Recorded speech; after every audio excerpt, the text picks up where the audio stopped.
Halo, rekan-rekan mahasiswa, selamat pagi. Hari ini saya akan membawakan materi statistika pertemuan 2 dengan judul berkenalan dengan statistik.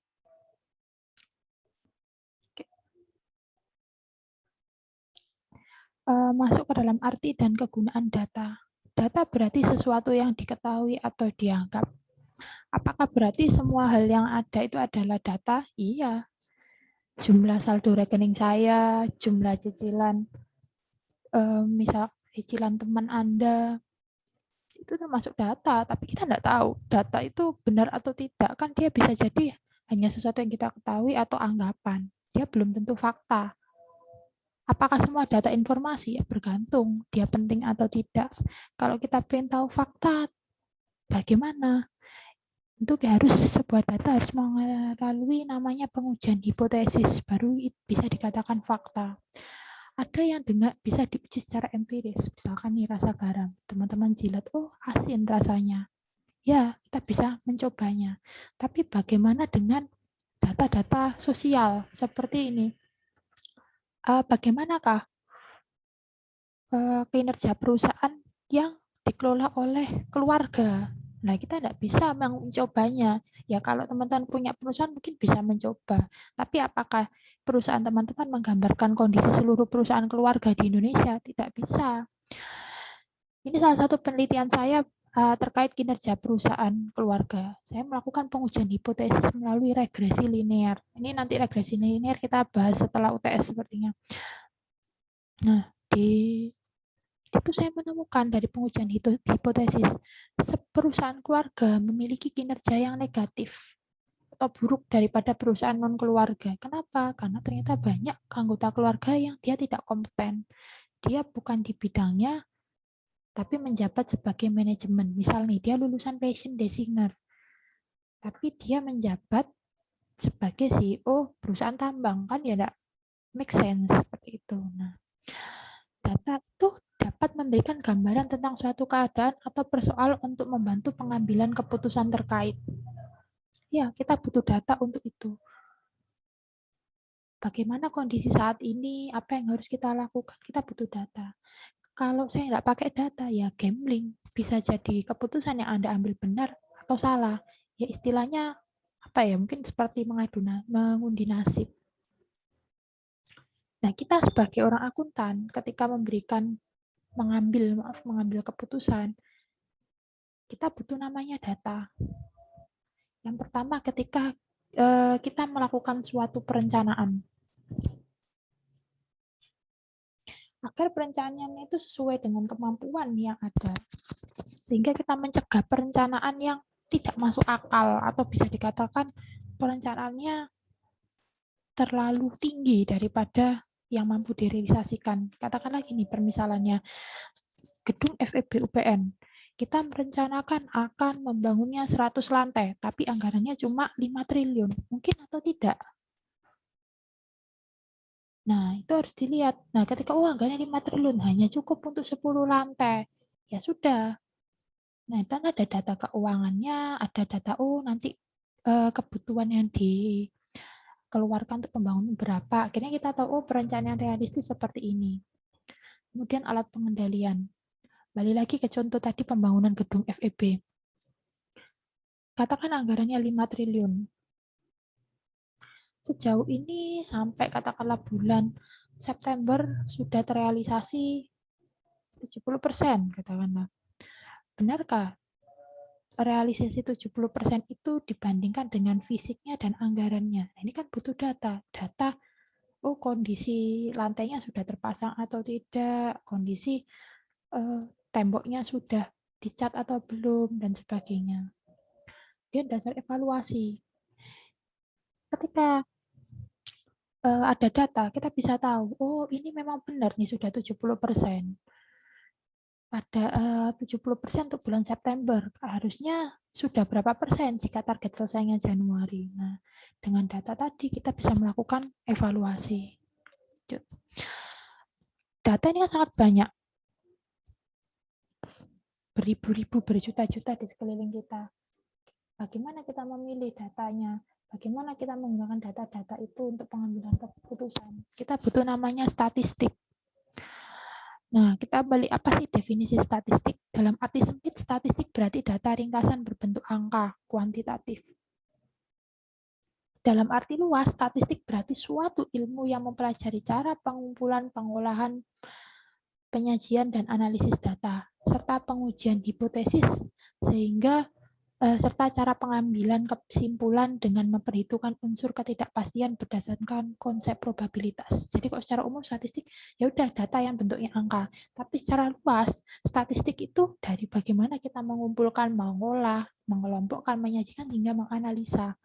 Sampai data itu kita bisa pakai dalam pengambilan keputusan. Berapa besar sih kebutuhan terhadap statistik? Satu, untuk penjabaran hubungan antar variabel. Nah, tadi kan saya ceritakan jumlah data itu sangat banyak di sekitar kita. Sehingga kita tuh butuh kemampuan untuk menyaring jumlah data yang begitu besar. Sehingga kita tuh bisa mengidentifikasi dan menjabarkan hubungan antar variabel tadi. Katakanlah ini saya mau meneliti kinerja perusahaan keluarga. Data ini banyak, ada data keuangan, ada data penjualan, ada data hutang, data piutang. Mana yang saya pakai? Kinerja diukur dari ROA, ROE, ROI, itu yang saya ambil. Kemudian data pemegang saham keluarga, itu yang saya ambil. Dengan statistik data-data tadi saya kumpulkan, kemudian saya uji melalui pengujian statistik, keluarlah hasil regresi linear, dari situ baru saya jabarkan. Kemudian alat bantu dalam pengambilan keputusan. Nah, dalam kondisi yang tidak pasti, contohnya pada kondisi COVID saat ini, kita butuh alat untuk mengambil keputusan, tidak bisa. Misal begini, seorang pengusaha, saya mau investasi, ini saya punya uang di rekening saya 500 juta. Kondisi seperti ini investasi apa? Kalau kita tidak ada data, yus ngawur aja, coba kamu investasi fashion, coba kamu bikin distro, kamu bikin kafe loh. Padahal kan kondisinya COVID, ketika daya beli masyarakat rendah, ada PPKM dan sebagainya, ya yang cocok usaha apa? Apotek, toko sembako. Nah itu yang dibutuhkan masyarakat. Tahu seperti itu bagaimana? Ada data. Kalau nggak ada data ya tadi bisa seperti pengusaha yang saya contohkan, ya dia ngawur investasi uangnya. Next, menangani perubahan. Ini istilahnya adalah peramalan. Ketika ada data statistik, kita tahu, oh COVID ini kira-kira akan berhenti kapan? Kapan PPKM akan berakhir? Kalau PPKM berakhir, saya bisa usaha apa? Lah kita butuh data tadi. Data yang diolah dalam bentuk statistik. Kalau cuma data yang tadi kita tidak tahu, dia masih dugaan-dugaan, belum tentu benar, ya bisa jadi kita akan malah salah melakukan peramalannya. Metodologi pemecahan dalam statistik. Nah, tadi seperti saya ceritakan, dalam statistik itu bagaimana sih sampai terlahir analisis data. Pertama kita harus urutannya mengidentifikasi masalah atau peluang, yaitu memahami dan mengidentifikasi peluang yang dihadapi. Ya, kita harus melihat, oh kondisinya seperti apa sekarang ini. Datanya bagaimana? Oh ini saat ini kondisinya COVID. Daya beli masyarakat rendah, banyak PHK, dan sebagainya. Kemudian mengumpulkan data yang tersedia. Data yang dikumpulkan nanti harus benar, tepat, dan lengkap, dan ini relevan terhadap permasalahan yang ditelaah. Kalau kita ingin menguji potensi pasar apa di COVID, potensi investasi di masa pandemi atau COVID. Nah, kita harus melihat nih fakta-fakta yang tersedia. Oh, ada PPKM, ada aturan pembatasan jam. Pembatasan jam berlaku untuk sektor usaha apa? Oh, untuk seluruhnya, mall, pujasera, dan sebagainya. Yang bisa buka 24 jam, oh apotek, kemudian toko pangan, sembako, dan sebagainya. Mengumpulkan data orisinil yang baru. Nah,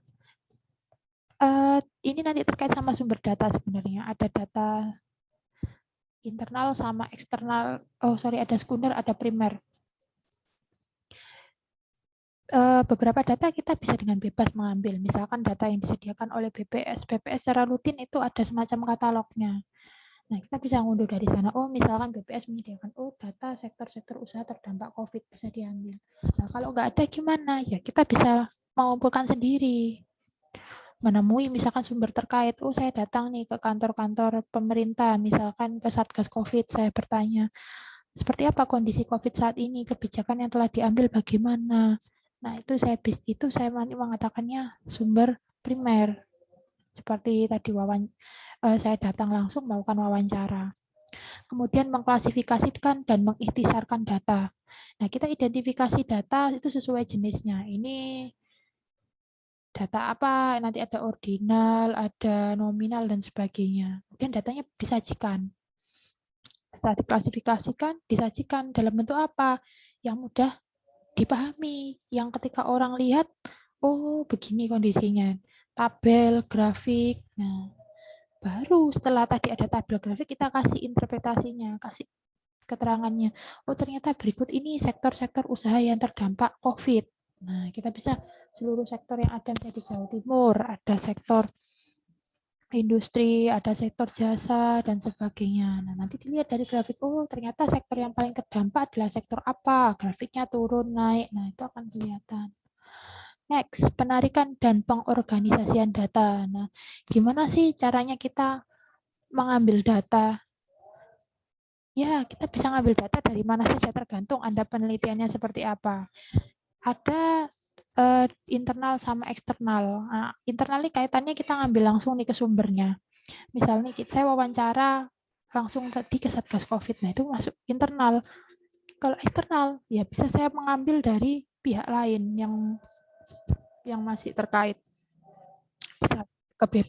Saya bisa dari katalog BPS atau dari sumber media massa. Nah, data tadi itu berupa hasil perhitungan atau hasil pengukuran. Nah, nanti dari hasil pengukuran atau hasil perhitungan tadi itu kita ngelompokkan menjadi variabel diskrit dan kontinu. Variabel diskrit itu nilainya terbatas. Terbatas maksudnya apa? Dia tidak ada angka koma ya 1, 2, 3. Jadi biasanya kita untuk membedakan dummy ini harusnya ya, misalkan gini, kita pakai perumpamaan, kalau perempuan 1, laki-laki 2. Jadi kalau nanti melakukan riset, waktu kita mau melakukan regresi linear, nah ada beberapa variabel yang bentuknya kualitatif, supaya bisa dikuantitatifkan. Nah, saya memberikan angka ini. Angka 1, misalkan 1 untuk perusahaan keluarga, 0 untuk perusahaan non-keluarga. Kalau variabel kontinu, suatu variabel yang nilainya tidak terbatas dapat diukur dan dicatat sampai suatu tingkat ketepatan yang diperlukan. Jadi nilainya bisa negatif, bisa positif, nggak terbatas ROA. Kalau perusahaannya rugi ya ROA-nya negatif, perusahaannya labanya besar ya ROA-nya positif makin besar. ROA itu apa? Return on asset. Laba dibagi total aset. Next, masih dalam penarikan dan pengorganisasian. Nah, syarat data yang baik dan pembagian data. Oke. Tadi yang saya bilang data banyak sekali macamnya. Kita tahu data ini baik, benar, itu bagaimana. Nah, data ini kan punya dua syarat. Dapat diandalkan dan berguna. Terkait dapat diandalkan ini dibagi lagi jadi 3, objektif, representatif, dan kesalahan sampling kecil. Nah, objektif. Ya, harus sesuai keadaan yang sebenarnya. Kalau ini saya contohkan misalkan kondisi data terkait COVID tadi ya harus memang memang benar sektor jasa ini turun. Ya memang harus, jangan sampai kita bilang turun ternyata pada faktanya omset perusahaan di bidang jasa ini meningkat. Ya kan salah seperti itu. Berarti kan kita mengambil data dari sumber yang salah. Kemudian representatif atau mewakili. Nah, data ini harus mewakili objek yang diamati. Kita mengambil data dari sektor jasa, ya ngambilnya juga harus dari para pengusaha jasa. Jangan kita butuh data dari sektor jasa, ngambilnya ke perusahaan manufaktur, kan ya nggak nyambung. Kesalahan samplingnya harus kecil. Jadi ada namanya, kalau saya dulu regresi adanya error. Errornya itu harus kecil. Lah kalau errornya besar nggak boleh. Ya gimana bisa reliable kalau errornya banyak. Ya memang ada batas errornya, yaitu diminimalkan. Harus minimal supaya apa? Supaya kita bisa mempertanggungjawabkan datanya tadi. Manfaat kegunaan tepat waktu.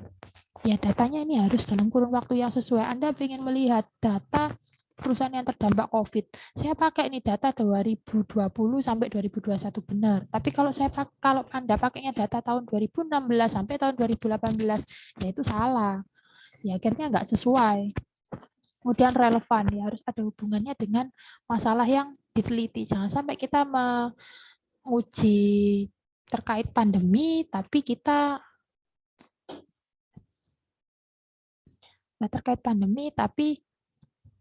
justru kita mengumpulkan sektor-sektor yang tidak terkait langsung dengan adanya pandemi ini, ya itu tidak relevan akhirnya.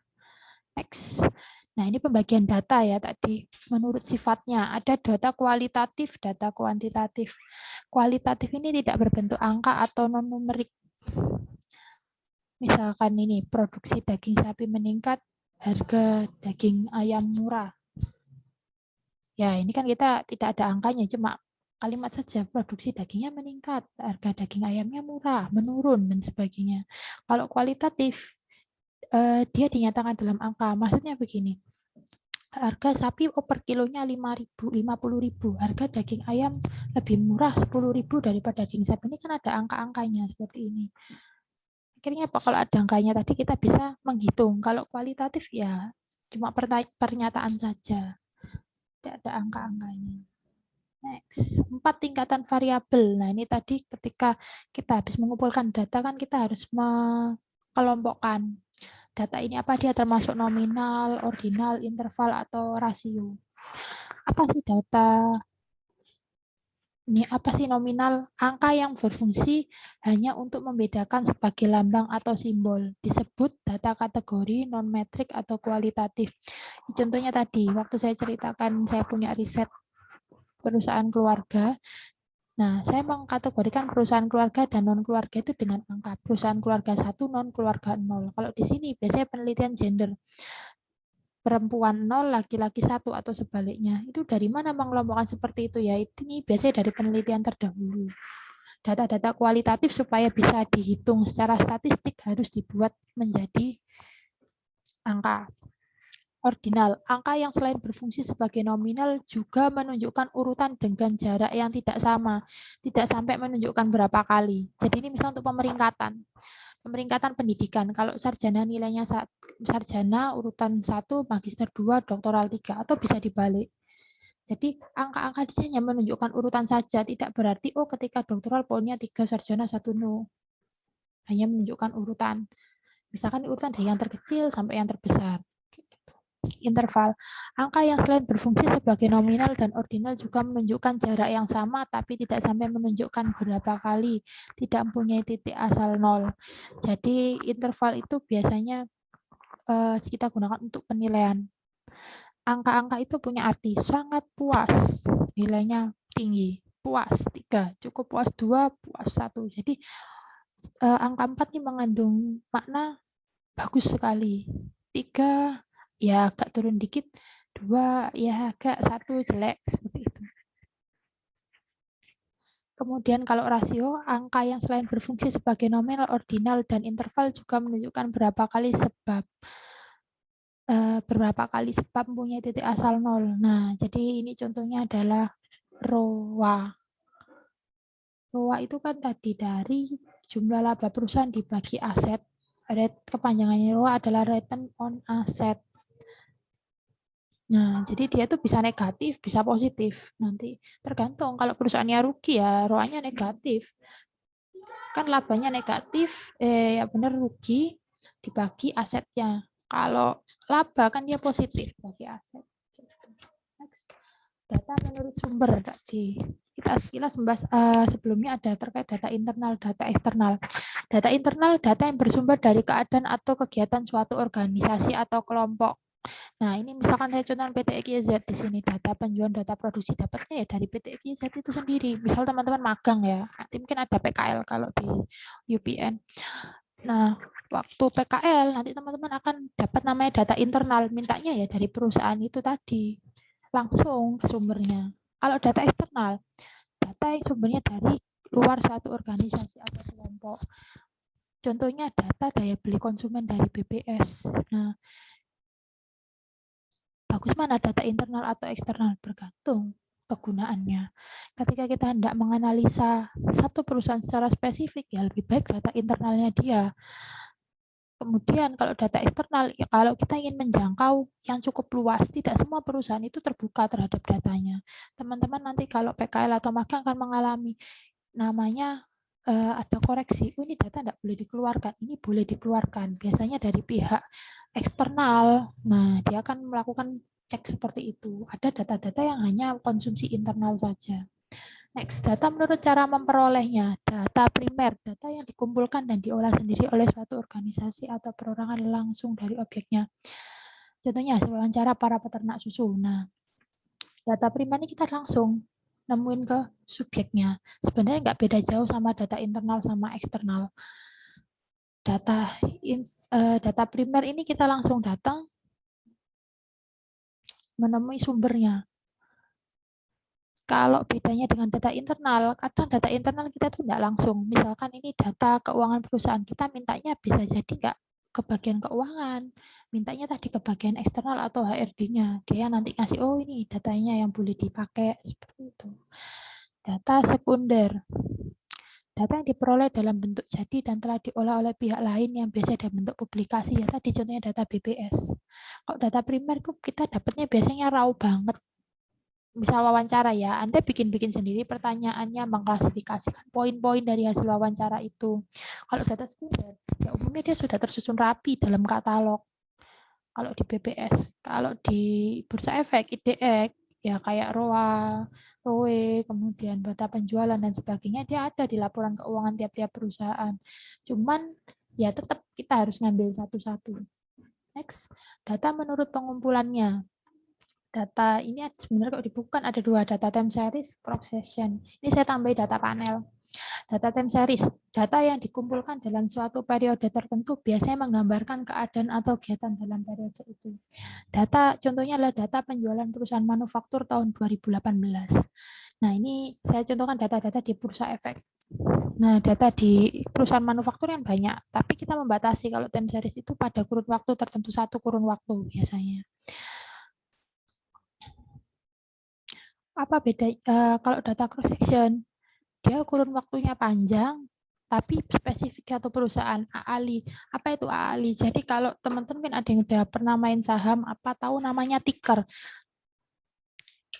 Ticker adalah kode penjualan perusahaan di Bursa Efek. Nah,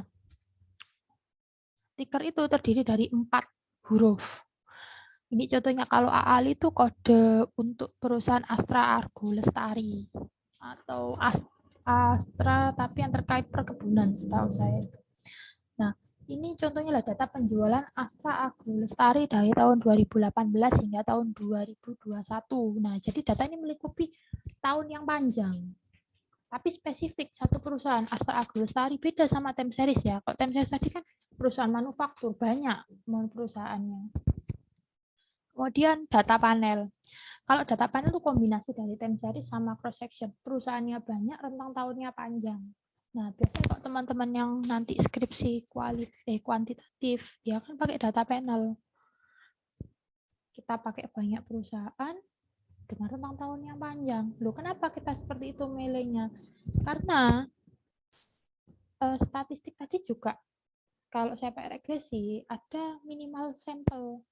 Kalau kita tidak memenuhi itu, ya tidak bisa. Makanya seringkali pakainya data panel. Next. Nah, peranan statistik bagi lembaga bisnis dan pemerintahan. Menurut teori manajemen, setiap usaha pencapaian tujuan harus melalui suatu perencanaan. Karena berkaitan dengan masa yang akan datang, ada kemungkinan hal-hal yang ditetapkan tidak sesuai, ada penyimpangan. Sehingga butuh kontrol dalam pelaksanaannya. Mengontrol pada dasarnya adalah kegiatan mengetahui kesalahan dalam pelaksanaan suatu perencanaan untuk segera dilakukan evaluasi dan perbaikan. hingga pada saat yang ditentukan diadakan penilaian atas hasil kerja akhir. Nah, di sini peran data adalah pada perencanaan, kontrol, evaluasi, dan penilaian. Kita tahu, oh ini perencanaannya sudah sesuai. Oh, ini ternyata menyimpang. Pada saat dikontrol, oh ternyata menyimpang dari perencanaan awal. Apa saja kesalahannya? Kita evaluasi untuk beri penilaian, itu butuh data semuanya. Tapi karena banyak sekali data, kita butuh statistik. Data-data yang ada tadi diambil, diolah dalam bentuk grafik tabel hingga akhirnya kita bisa menganalisa dan menginterpretasikannya. Begitu. Oke, sekian yang bisa saya sampaikan. Untuk kurang dan lebihnya saya mohon maaf. Assalamualaikum warahmatullahi wabarakatuh.